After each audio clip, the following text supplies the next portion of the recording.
Muy buenas tardes a todos nuestros seguidores, miradores, oidores de la Comuna de la Palabra.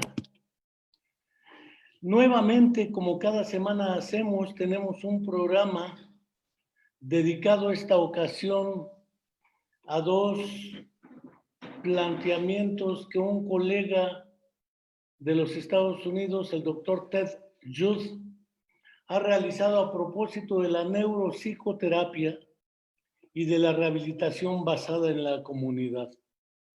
No quiero, como cada semana hago, dejar de recordar que ha transcurrido una semana más.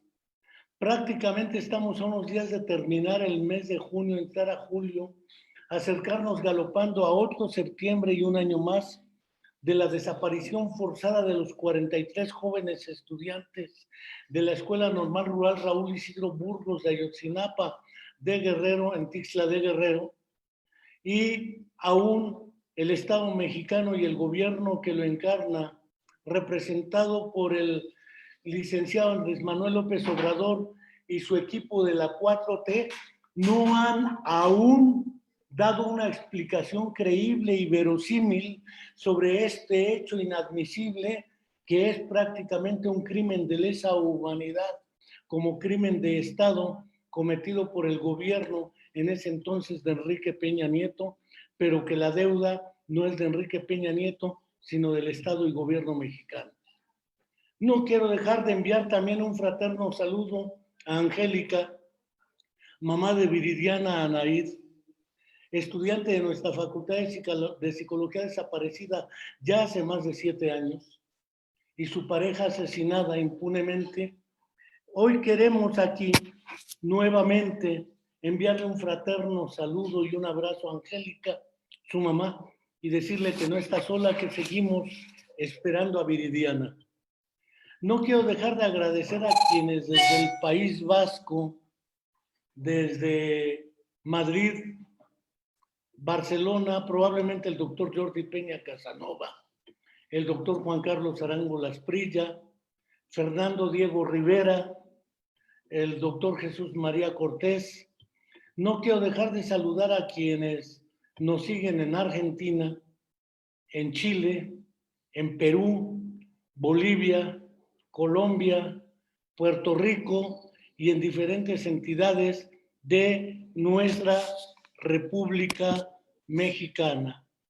No quiero dejar de agradecer también a nuestro querido colega de cabello largo como yo de cabello largo como él, buen hablante y usuario del castellano, Ted Judd, y no quiero dejar de agradecer también porque nos aporta su experiencia, sus ideas y su tiempo.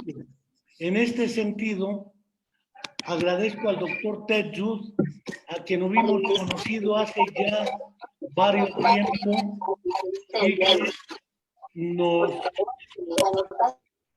Estoy silenciando a quienes están ingresando para que no meta ruido esos micrófonos y poder charlar de manera informal, decía el doctor Ted Judd, y agregaba en su mail, con Kiki no sabemos qué pasará. Siempre sabemos que algo puede pasar. Ya hemos tenido varias experiencias en este ámbito y me parece importante poder aquí saludar al doctor Ted Judd, que desde Seattle, Estados Unidos, está colaborando con nosotros. Muy buenas tardes, Ted Judd, y te dejo la palabra con dos preguntas que quisiera comenzar. Ciertamente nos conocimos durante la constitución de la Sociedad Latinoamericana de Neuropsicología, por allá en el año de 1989, cuando el doctor Juan Enrique Azcuaga y otra serie de personas realizaron el primer Congreso Latinoamericano de Neuropsicología. Ya antes Ardila había realizado, Alfredo Ardila había realizado otro primer Congreso Latinoamericano de Neuropsicología en 1984 en Bogotá, en la Universidad Javeriana. Sin embargo, esta es la historia de los primeros congresos latinoamericanos. Y efectivamente ahí sí, la constitución de la SLAN, o Sociedad Latinoamericana de Neuropsicología. Ahí tuve el privilegio de conocer a Ted Hughes. Éramos más jóvenes, así había una canción en inglés cuando éramos jóvenes, más jóvenes que ahora, y hemos tenido la fortuna de irnos encontrando sucesivamente en diferentes eventos para poder seguir compartiendo estas ideas. La primera pregunta que quisiera hacerle a Ted Hughes, ¿de dónde le nace a él esa idea del trabajo en comunidad? Sé que él ha trabajado en comunidades, ha viajado por América Latina, supimos de sus trabajos en Nicaragua, en Guatemala. No tuve la fortuna de vernos en Guatemala. Estuve impartiendo una serie de cursos en la Universidad de San Carlos en Guatemala, pero nunca tuvimos la fortuna de vernos por ahí. No quiero dejar de preguntarle cómo empieza esta historia en Ted Hughes, porque es de los pocos, si no el único, que conozco en Estados Unidos que hace trabajo en comunidad. La segunda cuestión que me parece importante, la idea de la rehabilitación basada en la comunidad, algo que la antipsiquiatría de Franco Basaglia en Trieste, Italia, trató de impulsar con pacientes psiquiátricos, la rehabilitación basada en la comunidad. Y naturalmente, la última idea que le escuché por allá, probablemente o en España o en Colombia, no recuerdo en cuál de los dos, sobre neuropsicoterapia, y también acá en México lo ha dicho. ¿Qué ideas subyacen a esta cuestión de la neuropsicoterapia, del trabajo interdisciplinario, intradisciplinario y naturalmente de la rehabilitación basada en la comunidad? Cierro mi boquita antes de que me diga Arango, ya deja hablar a Ted, y le cedo la palabra a Ted Hughes. Muchas gracias, Ted. Gracias, Kiki. Y yo uso tu apodo Kiki porque yo sé que tus estudiantes hacen un apodo diferente que es Kikipedia, por tanto que sabe de todas las partes. Bueno, y por mi parte, para decir solamente muy brevemente algunas palabras más sobre quién soy, de dónde viene y todo eso, y también en este espíritu un poco, tal vez un poco chistoso, es que yo vengo de la ciudad de Bellingham, Washington, en los Estados Unidos, donde estoy ahora. Y que... disculpa. Y no sé por qué no avanza mis... a ver, disculpa. Problemas técnicos aquí. No te preocupes, siempre aparecen problemas técnicos. Voy a intentar en otra manera.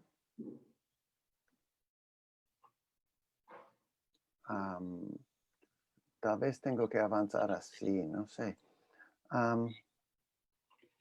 ¿Con el espaciador o con el...? Es que yo puedo compartir la pantalla, pero no permite avanzar los slides. Pero podemos platicar los slides. Sí. A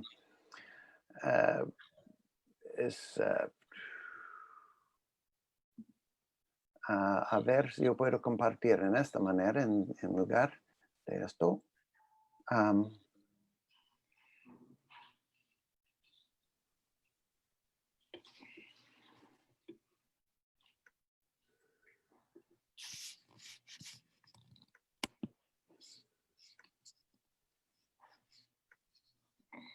Pues Bellingham es al frente del mar. Y también tenemos muchos mexicanos ahí que trabajan muchas veces en agricultura. Y de ahí tenemos varias personas que tienen trauma craneoencefálico que caen de las escaleras. Que vean ustedes. ¿Está avanzado los slides? ¿Ya ven hombre en escalera? ¿Y tractor y construcción? Así es, dice escaleras de huerta, tractores y... Sí, bueno, está avanzado entonces. Entonces es por eso que tenemos mucha gente que tienen traumas craneoencefálicos, este tipo de trabajo. Pues por mi parte, yo he trabajado con gente de varias partes del mundo, de todos estos países, mi experiencia multicultural en este sentido. Yo he viajado en mi trabajo también enseñando neuropsicología en estos países aquí, que se pueden ver aquí. Es por eso que el neuropsicólogo méxico-americano de UCLA, Javier Cajigas, ha Ah, dicho que yo soy el Indiana Jones de neuropsicología.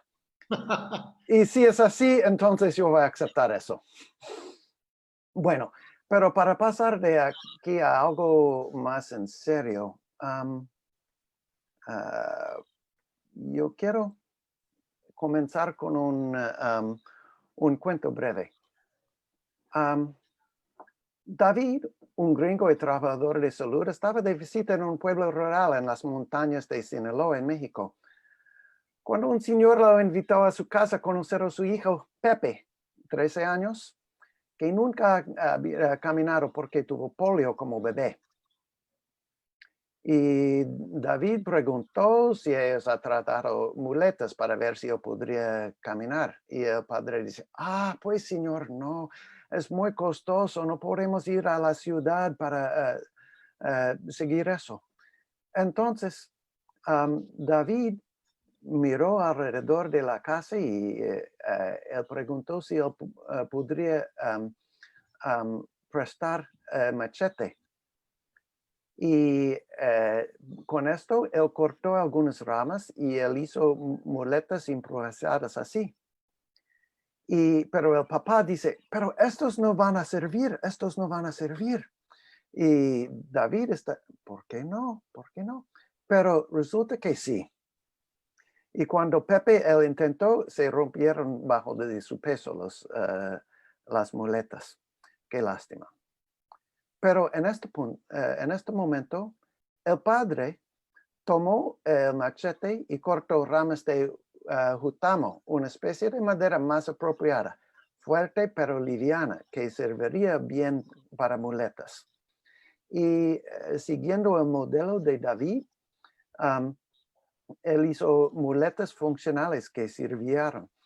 Y aquí es Pepe. Y este no es solamente un cuento, sino es algo que sí pasó en realidad en su vida. Es por David Werner, fue el trabajador de salud. Y pues, ¿por qué esta historia? Es porque la rehabilitación efectiva requiere la colaboración y el intercambio de conocimientos, habilidades entre el profesional, que es el experto en rehabilitación, y la persona con discapacidad y su familia y su comunidad, que son los expertos de su contexto. Es una colaboración, es algo entre estas dos partes. Requiere la experticia de los dos lados. Requiere un pensamiento flexible y requiere la movilización de los recursos locales.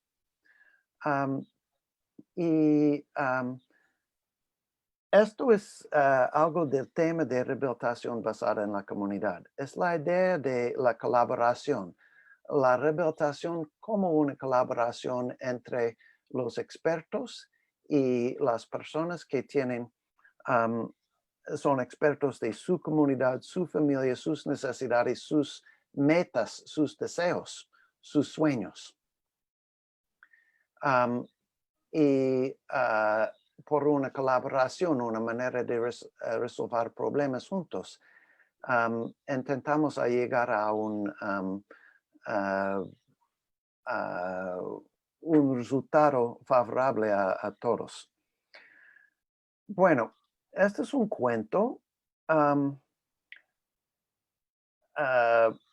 y más que cuento, también quiero hablar de esto como un movimiento. la idea de rehabilitación basada en la comunidad viene de la Organización Mundial de Salud, la rama de rehabilitación, y comenzó más o menos en el año 1980. Rehabilitación basada en la comunidad es una estrategia de desarrollo económico que viene de ellos. Porque si podemos reducir el cargo de cuidado de personas que tienen discapacidades importantes al nivel de otra gente que tienen que cuidar a ellos, entonces la gente que cuidan a las personas con discapacidades severas pueden regresar a la comunidad, pueden regresar a otras formas de productividad, o es dentro de la casa o el campo, o si es en empleo informal o formal. Además, si la persona con la discapacidad puede recuperar capacidades y encontrar una manera apropiada en que puede involucrarse en la comunidad, puede tener también su propia manera de productividad. O si está dentro de la casa o empleo informal o empleo formal. Entonces, ellos piensan en esto no solamente desde una perspectiva médica, sino desde una perspectiva económica y la salud en general de la comunidad. Este movimiento tiene una literatura bastante en la literatura de rehabilitación internacional, pero en gran parte está basada y enfocada en rehabilitación física, fisioterapia, terapia ocupacional, así. No tiene tanto sobre rehabilitación neuropsicológica, de rehabilitación cognitiva, ni rehabilitación emocional. Y en este momento yo quiero girar un poco a hablar de este concepto de rehabilitación emocional. Todos sabemos el modelo de rehabilitación física, fisioterapia, las muletas, los ejercicios, pasando de silla de ruedas hasta muletas, hasta bastón, hasta caminando sin ayuda física o cosas así. Los conceptos de acomodaciones en la comunidad, rampas para sillas de ruedas que permiten que personas que son usuarios de sillas de ruedas pueden tener mejor acceso a la comunidad. Esta rehabilitación física es bien conocido a todos. También el concepto de rehabilitación cognitiva, que tiene sus herramientas físicas, compensaciones. Yo tengo ilustración de esto también.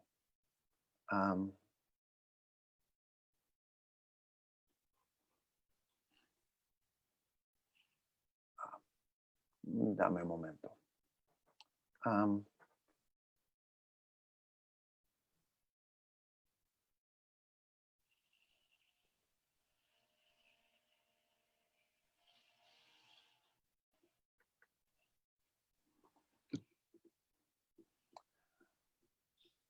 Bueno.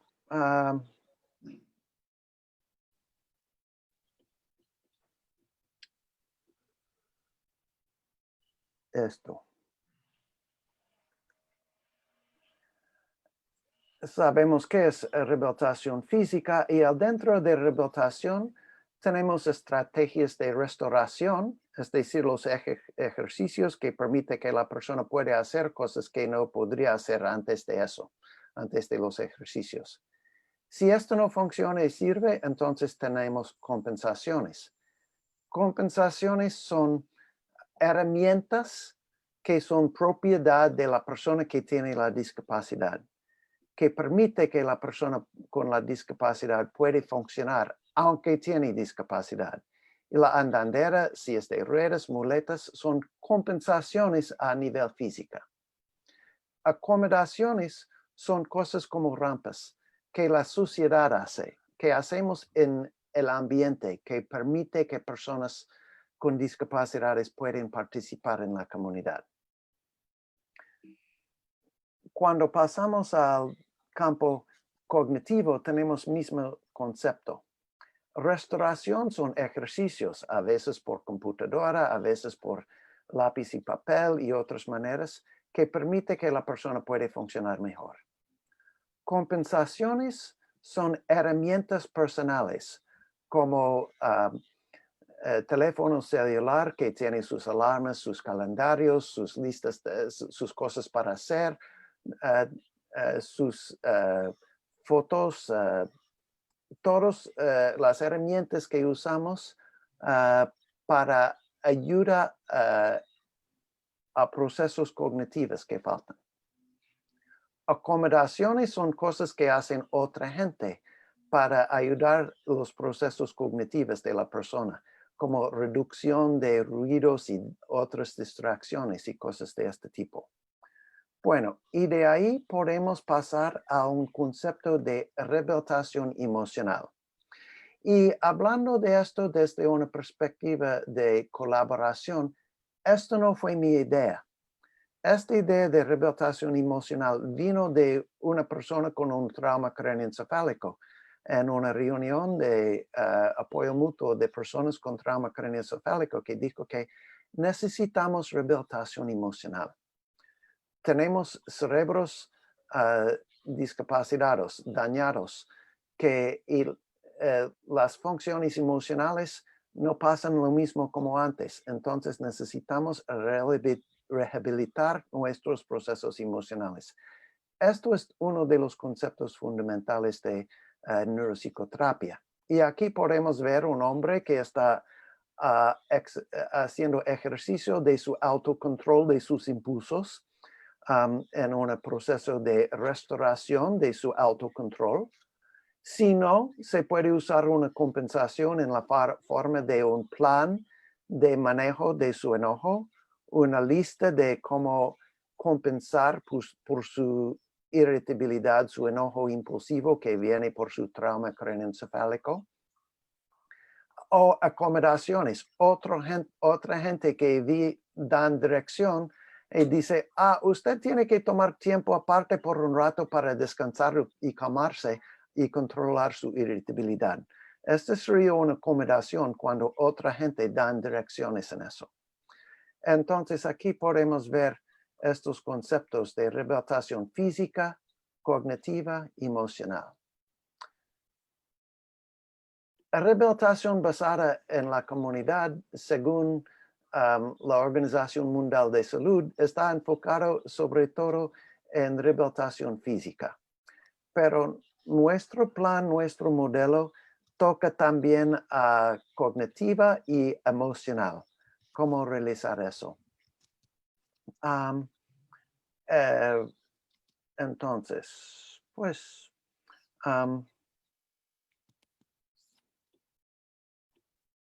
¿qué son estas ideas entonces de rehabilitación basada en la comunidad?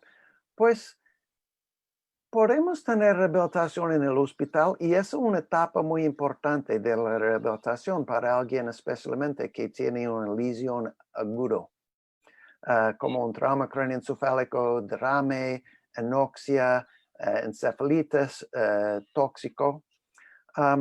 Y del hospital puede ser rehabilitación profesional desde la clínica de consulta externa. Pero también a veces esto no es suficiente, no son muchos recursos de esto. Cuando Organización Mundial de Salud hizo sus estudios de rehabilitación basada en la comunidad, ellos notaron que las personas a un nivel global, las personas con discapacidades importantes que recibieron rehabilitación profesional en sus vidas eran como 2%. Solamente 2% de las personas con discapacidades importantes globales recibieron rehabilitación profesional. Entonces, no es muy factible que vamos a tener rehabilitación para todo el mundo solamente a un nivel profesional.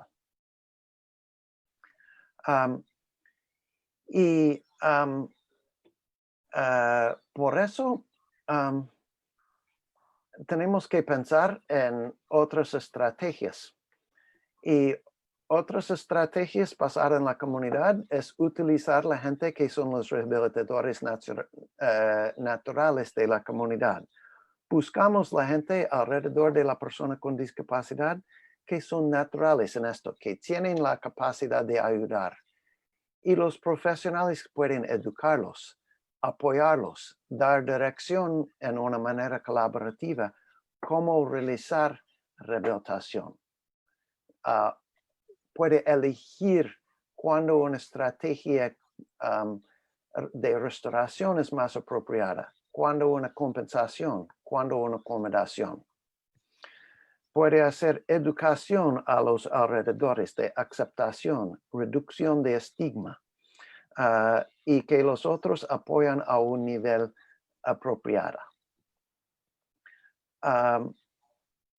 Entonces, para pensar en eso, las estrategias tradicionales de rehabilitación pasan así.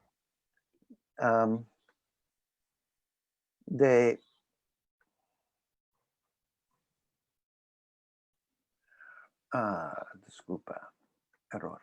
Aquí, sí.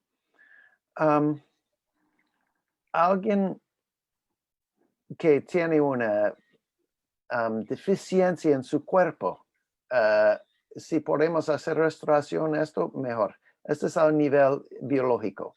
La discapacidad es cómo esta deficiencia en el cuerpo o en el cerebro afecta su capacidad de realizar actividades. Si no podemos hacer, este es un nivel psicológico. Y a nivel de handicap es lo que la persona por su discapacidad no puede hacer en su comunidad. Y ahí pensamos en acomodaciones. ¿Qué puede hacer la sociedad? Entonces, este es un abordaje biopsicosocial. Si podemos hacer restauración, excelente. Si no, entonces compensación. Y si no, entonces acomodación. La rehabilitación tradicional comienza de esta dirección. Intentamos restauración si es posible, si no compensación, si no acomodación. Pero cuando llegamos a la comunidad, podemos pensar en la otra dirección, que una acomodación permite que la persona puede participar, aunque tiene estos otros problemas. Poco a poco, tal vez la persona puede internalizar la acomodación, la dirección que viene de otras personas, para dar la dirección por sí mismo en una manera de compensación hasta que llega a un nivel entonces que puede funcionar por sí mismo. Disculpa. Entonces, ¿cómo? Voy a dar un ejemplo breve. Hacer compras. Hablando de esto, algunos principios son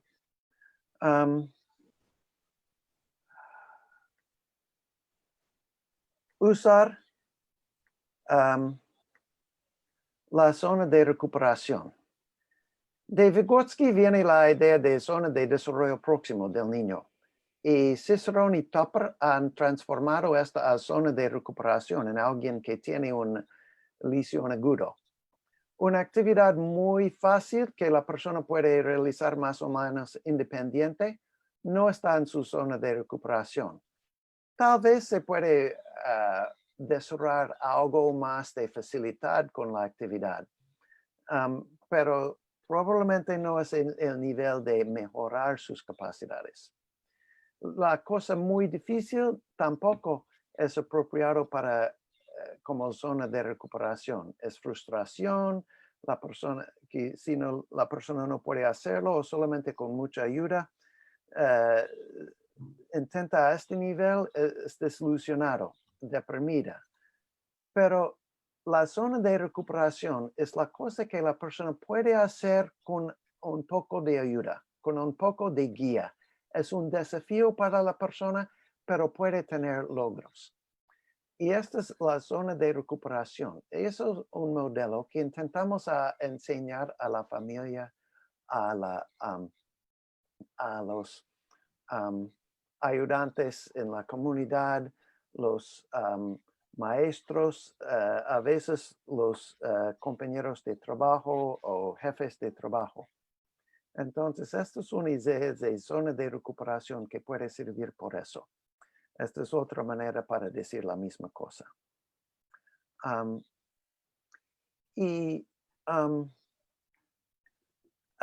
También otro concepto que usamos en la comunidad es objetivos. ¿Qué quiere hacer la persona? ¿Qué son sus sueños? Y pensamos no solamente en reducir sus problemas de memoria o reducir sus problemas de atención o su enojo impulsivo, sino pensar en cosas más concretas que son motivantes para la persona, como regresar al trabajo, regresar a la escuela, tener novio, ir a jugar fútbol o solamente ir a asistir a partido de fútbol o tener la capacidad de cuidar niños o limpiar la casa u otras cosas que son objetivos concretos de la persona y motivantes para la persona y la comunidad. Entonces, por eso, pensamos en qué es el contexto de rehabilitación, ¿sí? Y pensar en qué son las capacidades necesarias para realizar esta meta. ¿Y quiénes son los ayudantes naturales que encontramos? Y hacemos entrenamiento a esta gente y así. Entonces, pensando en esto, los ayudantes naturales son la gente que quieren hacer este tipo de trabajo. Los que por su naturaleza ayudan a otra gente. Y podemos facilitar su trabajo. Yo voy a dar un ejemplo de un error mío en eso y la corrección de este error. Yo pasé todo un año trabajando en rehabilitación emocional, neuropsicoterapia con un hombre que ha tenido un trauma craneoencefálico severo. Yo trabajé con él y su esposa. Pero su esposa, cuando decimos, pues cada mañana por la mañana, ¿qué tal si ustedes revisen la lista del plan del día? Y escríbelo para que él sabe qué él está haciendo para el día, hacer un horario del día. Y al fin del día revisar el plan y ver lo que ha pasado. Pero la esposa fue muy malo en realizar eso. Solamente cada vez en cuando y fue una lucha entre ellos. Al fin, después de un año de trabajo así, vino a la sesión de terapia en lugar de la esposa, la suegra, que vive en la casa al lado de la casa de esta pareja. Y resulta que la suegra fue excelente en ayudarlo, entendió muy bien este tipo de trabajo. Ella ha tenido experiencia de muchos años de trabajo en educación de personas con discapacidades intelectuales. Y cuando hablamos de esto, llegamos a la idea que cada mañana él pasa con su café a la casa de su suegro y ellos hacen el plan del día juntos y escribe eso y fue mucho mejor. Error mío, elegir la persona que no fue el ayudante natural, pero al fin yo encontré quién fue el ayudante natural. Bueno, entonces, un ejemplo. Si María tiene trauma craneoencefálico, quiere hacer las compras de comida de la casa en el mercado, que es 3 cuadras de su casa. Pero esto es demasiado para ella. ¿Por qué? Pues ustedes, imagino que muchos de ustedes son neuropsicólogos y han trabajado con personas con trauma craneoencefálico y pueden imaginar por qué esto es difícil. Pues, pero por eso hacemos un análisis funcional primero de qué tiene que hacer para hacer compras. Pues tiene que pensar en lo que necesita del mercado. tiene que tomar su dinero, sus llaves, su bolsa, tiene que guardar estas cosas porque muchas veces el mercado es un lugar peligroso. Tiene que caminar las 3 cuadras al mercado, que implica encontrar la ruta. Tiene que seleccionar las comidas, comprarlas, empacarlas, regresar a casa y guardar la comida. Bueno, entonces, ¿cuáles son las capacidades necesarias? Capacidades físicas, como ustedes pueden ver, caminar, percepción visual y táctil, coordinación fina para empacar las cosas y cargar la comida. Capacidades cognitivas. Planear comidas y ver si hay los ingredientes. Recordar o escribir las necesidades. Encontrar las rutas. Buscar las comidas. Calcular dinero. Mantener atención y resistencia a las distracciones de otra gente, de comprar cosas que no necesita, de resistir los impulsos de comprar cosas que no pueden usar, persistencia en la actividad, recordar los lugares y guardar la comida. ¿Cuáles son las capacidades emocionales? Motivaciones, interacciones sociales en el mercado, juicio social, resistencia a las tentaciones, resistencia a ansiedad y enojo. Entonces, en la evaluación neuropsicológica encontramos problemas de atención, cálculos en los laberintos. Hacemos entrenamientos en usar de lista de compras. O en lugar de esto, hoy en día tal vez se usa su celular, puede tomar fotos de las partes de la cocina de las cosas que faltan. Y puede revisar las fotos para saber qué quiere comprar. Pues pero un abordaje tradicional es ejercicios de atención, cálculos, laberintos, entrenamiento en uso de listas de compras, psicoterapia, etc.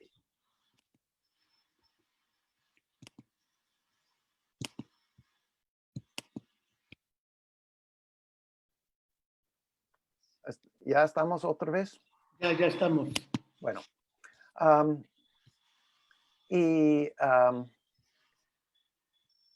Pero si hacemos esto en la manera basada en la comunidad, encontramos que Gloria, su hija, es un ayudante natural. Entonces, ellos hacen la lista de compras juntos. Y Gloria da indicios cuando es necesario. Ellos planean un lugar tranquilo cerca del mercado, donde María puede descansar y calmarse si es necesario. Ellos seleccionan una hora en que el mercado no está muy ocupado. Caminan juntos. María indica la ruta con indicios de Gloria si es necesario. Gloria es al su lado, pero permite que María encuentre la ruta para asegurar que ella sabe cómo ir. María busca y selecciona cosas de la lista y cuando ella descansa, Gloria termina el trabajo. Ellos empaquen juntos según su capacidad. Y cuando María parece frustrada o cansada, Gloria dice lo mínimo necesario que permite que María reconoce que necesita descansar. Y ellos dan al lugar de descansar para calmarse. Si es necesario, María puede dar instrucciones de respiración profunda, de relajación de músculos, de cerrar los ojos como necesario. Ellos regresan y guardan la comida juntos. Después de esto, ellos tienen discusión, qué sirvió, qué no, y cómo pueden resolver los problemas. Hacen notas para la próxima vez. Entonces, hacen algunas metas que caen adentro de la zona de recuperación de María. para que la próxima vez ella hace un poco más, hasta que tal vez próxima vez o 4 veces más tarde, 8 veces más tarde, ellos van juntos, pero Gloria va atrás de María, solamente guardando y a ver si ella puede hacerla más sola. Y viene para ayudar cuando es necesario. Tal vez después de esto hay una vez en que María va sola, pero anda con celular, que puede llamar a Gloria si tiene problemas. Entonces, este es un ejemplo de cómo se podría realizar una rehabilitación basada en la comunidad con el ayuda de ayudantes naturales como la hija de María, con zona de recuperación, con metas concretas y con un elemento de neuropsicoterapia, es decir, rehabilitación emocional, aprendiendo a manejar sus emociones dentro del contexto real de su vida y de su comunidad. Bueno, este es un ejemplo de ahí algo de discusión o preguntas. Ted, no quiero dejar de sorprenderme de mi silencio por casi 20 minutos, porque dicen que no dejo hablar a los invitados. Hoy lo hemos logrado gracias a ti. Y el buen Javier Cajigas que decía Indiana Ted, no Indiana Jones, Indiana Jones, ahí se la rifó Javier Cajigas. No tengo duda que esta breve conferencia nos da una idea que es contrainductiva. ¿Por qué digo contrainductiva? Porque en la mayoría de las escuelas de las universidades donde se imparten cursos de formación para neuropsicólogos, insisten mucho en las baterías neuropsicológicas, insisten mucho en la rehabilitación en consultorio, insisten demasiado en la rehabilitación artificial, donde está el experto terapeuta, el paciente, y la realidad está en otro mundo, suspendida como si no existiera.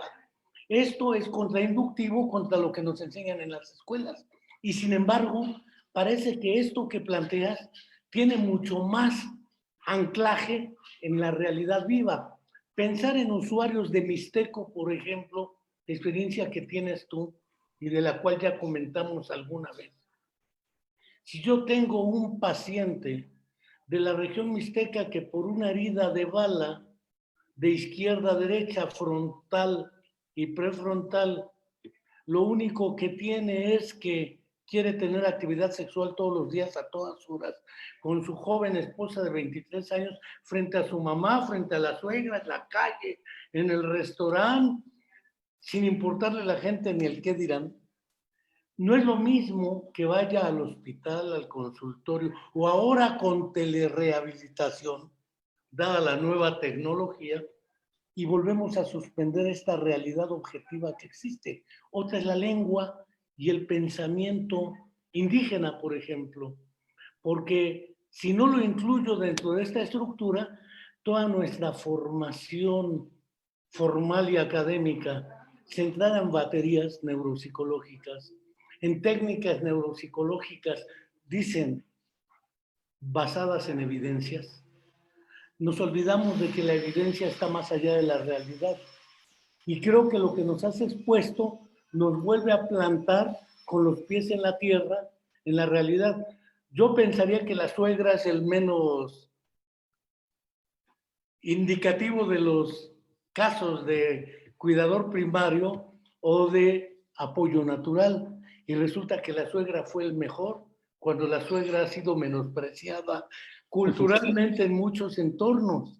Parece ser que la práctica viva de la vida cotidiana parece ser contrainductiva, pero no, es la que realmente nos ancla en lengua, tradiciones, cultura, usos, costumbres, valores y creencias que tenemos olvidadas en nuestras universidades. Ujú. Que naturalmente quisiera, si pudieras abundar este asunto de las lenguas, porque las baterías neuropsicológicas están hechas para ciertos contextos, para Sí. ciertas lenguas y con cierta lógica de pensamiento. Recuerdo muy bien a un psicólogo mexicano, ya fallecido, el cual fue con un valero. Un valero es un juguete de madera mexicano con un como tronquito, un palito y un hilo, pero lo llevó sin hilo. Y en una conferencia que dio en Austin, les dijo que para qué servía eso.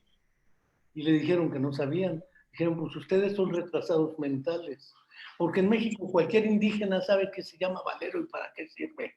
Fuera del contexto, cualquier evaluación pierde sentido y validez, confiabilidad. ¿Qué nos puedes plantear al respecto, Ted? Porque creo que esto vale mucho la pena, sea en el ámbito educativo, en el ámbito rehabilitatorio o en el ámbito de la psicoterapia. Pues nosotros como neuropsicólogos tenemos una gran responsabilidad entender el cerebro, las estructuras del cerebro, las funciones del cerebro y los procesos cognitivos del cerebro. Y en la misma vez tenemos una responsabilidad igual, entender los contextos sociales, familiares, comunitarios, sociedades, en que estas conductas y procesos cognitivos están manifestados. Pero no enseñamos esto, de veras. Pero igualmente es nuestra responsabilidad. Y por eso, y la verdad es que en el trabajo transcultural no es posible conocer todos los contextos en esta manera. Podemos ver algo de esto, podemos estudiar los otros, la cultura de nuestros clientes, etc.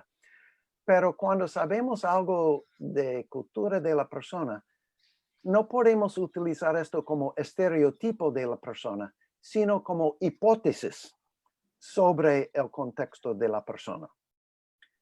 Pero tenemos que además explorar la persona individual y sus alrededores, su familia, para entender mejor quién es.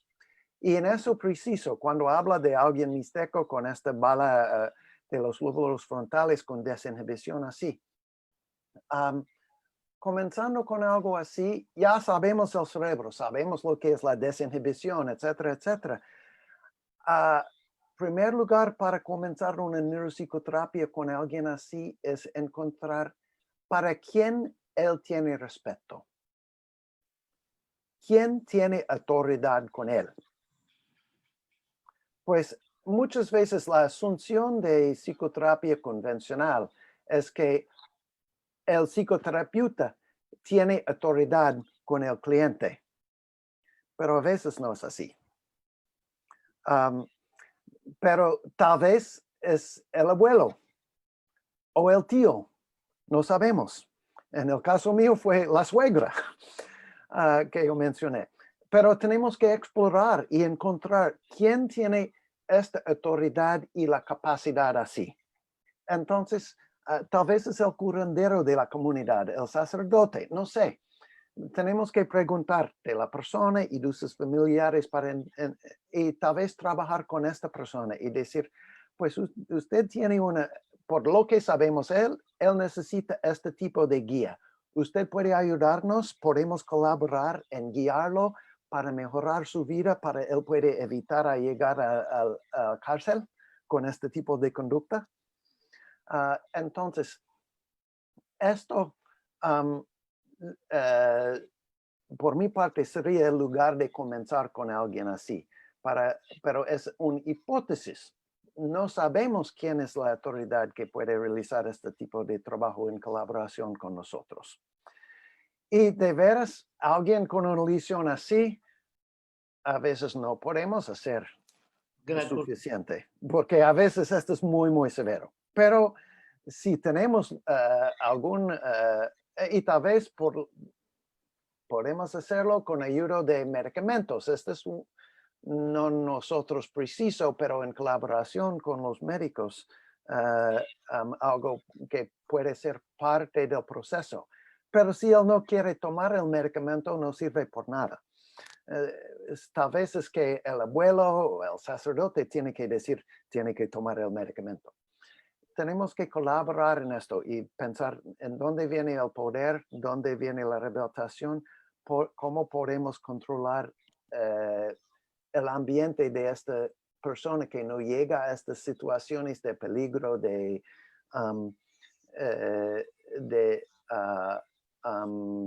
distracción. ¿Qué hacemos?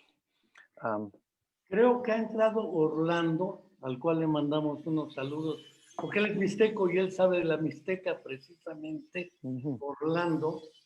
Y naturalmente, esto que señala usted es crucial en el análisis de la práctica neuropsicológica, más allá de nuestras tradiciones positivistas.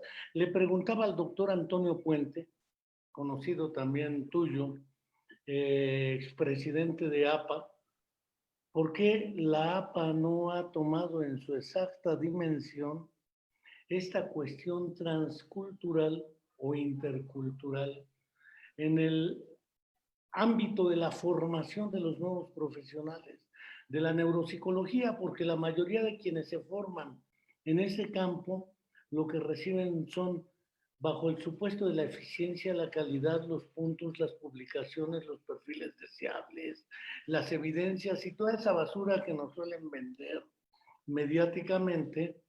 Y claro que aspiramos a estar entre los perfiles más altos, con buenas publicaciones en revistas arbitradas por pares, toda esa historia que tú bien conoces. Pero esta parte la tenemos perdida en la formación de las jóvenes generaciones de neuropsicólogos. Orlando tuvo la fortuna de conocer y trabajar contigo. Y naturalmente, seguramente tú también tuviste la fortuna de ver la experiencia de la región mixteca de Oaxaca en tu trabajo a través de Orlando. Pero no sé si Orlando, ya que se metió, que active su micrófonito. ¿Y qué nos puede decir o comentar al respecto? Aprovechando al buen Orlando que anda por ahí. Si no le activo desde acá el micrófono, si lo encuentro. Ah, pues lo tiene activo. Te dejo la palabra, Orlando. Minutitos y de hecho he seguido la plática, lo estaba siguiendo a través de mi sistema aquí del trabajo, y he tenido fallas aquí con el sistema. Se me apagó, entonces me reconecté a través de mi teléfono personal, pero he seguido la conversación. Un gran gusto. Robo unos breves minutos. Sí, precisamente, estoy de acuerdo contigo en esto en muchos aspectos. Bueno, como tú, me robaría yo el resto del tiempo si me sigo de largo, pero basta para decir que igual yo comparto mucho tu perspectiva. Le he robado muchísimo al doctor Judd, y lo que yo intento es estoy intentando infiltrar en la formación del neuropsicólogo en Estados Unidos el pensamiento indígena, la perspectiva indígena, que es muy diferente, no solo en pensamiento,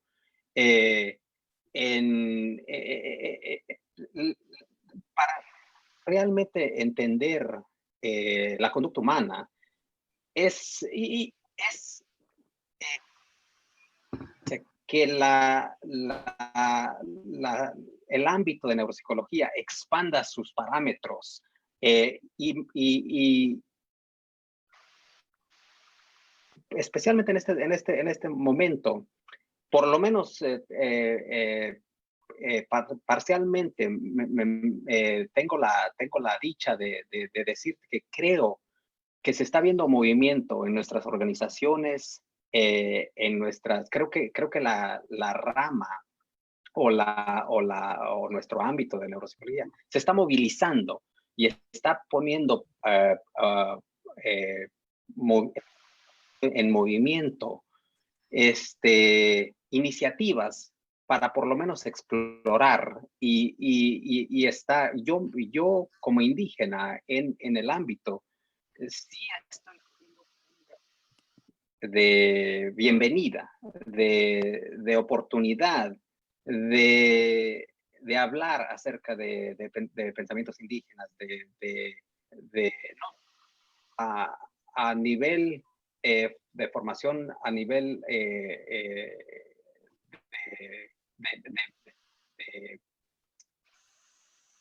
y a nivel graduado, ¿no? En la formación a nivel a ese nivel de formación, sino también en el posgrado y en el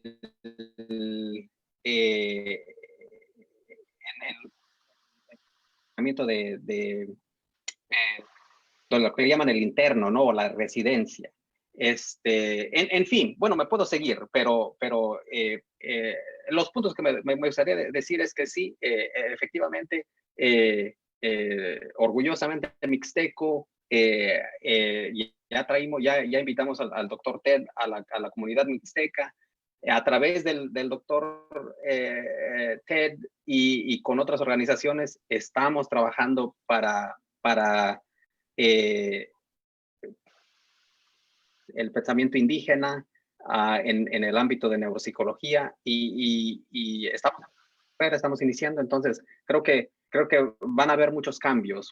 Yo estoy en el ámbito de neuropsicología, entonces mientras yo permanezca aquí, voy a seguir con la agenda de introducir una perspectiva diferente a lo que es nuestro ámbito de psicología.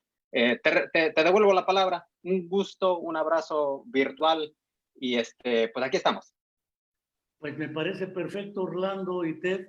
Además, ya tendremos tiempo cuando aparezcan por la región mixteca de Oaxaca, porque yo estaba en la región mixteca de Guerrero, pero ya tendremos tiempo de beber unos mezcales, que además me consta que el buen Ted Chud es bueno para el mezcal, y Orlando no tengo la menor duda de que debe ser bueno para el mezcal oaxaqueño y guerrerense. Por lo demás, Ted, no sé si quisieras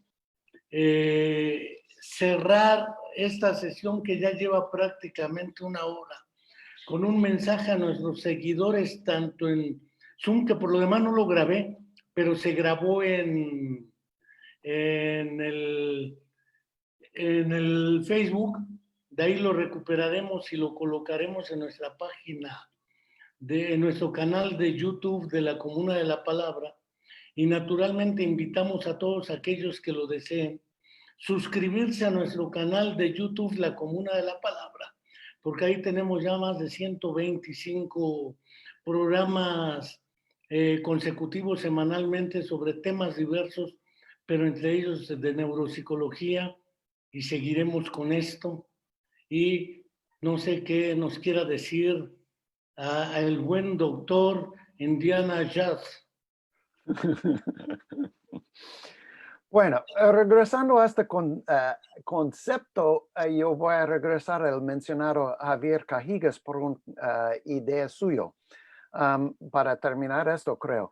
Y esta es la idea en el entrenamiento, que no solamente entrenar todos los neuropsicólogos en principios de trabajo multicultural o cultural, sino tener un requisito de entrenamiento en hasta a un nivel de competencia clínica en otra cultura y tal vez otro lenguaje. Para que, por ejemplo, si alguien que viene a estudiar en México, que es náhuatl y habla algo de náhuatl, puede mejorar su náhuatl y su conocimiento a un nivel académico, además de personal de su propia comunidad, para ofrecer servicios clínicos a gente náhuatl con una experticia y especialidad en eso. O como aquí en los Estados Unidos, alguien que tal vez es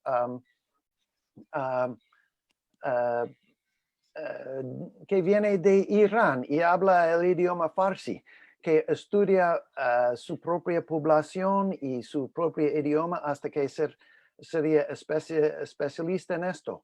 Pero puede ser que alguien que no tiene ninguna comunidad específica de donde viene, tiene que seleccionar una comunidad, estudiarlo, tal vez estudiar el idioma y desarrollar experticia con entrenamiento académico, además de clínico, en enfocarse en una etnicidad, una cultura, un lenguaje específica y desarrollar capacidad así. Esto va a favorecer la gente que vienen de etnicidades diversas y va a mejor dar más importancia a este aspecto de nuestro entrenamiento y más capacidad en general a todo el esfuerzo de trabajo. Entonces es un concepto que podemos considerar. Pues mi buen Ted Jad, sabes que para nosotros, tus amigos, es sumamente importante que hayas estado en la Comuna de la Palabra esta ocasión. Sé que no será la última. También sé que qué bueno que ahora sí te dejé hablar. No hubo muchas interrupciones de mi parte. Qué bueno por los que estuvieron tanto en Zoom como en Facebook. Y reitero, recuperaremos el video a través de Facebook y muy pronto seguiremos en contacto, Ted, porque uno nunca sabe qué pasará con uno, pero sabe que algo pasará. De veras, sí. Y muchas gracias, Ted, y seguiremos en contacto. ¿Y a ti, Kikipedia? Un placer. Chao. Y hasta Hasta la próxima. Gracias.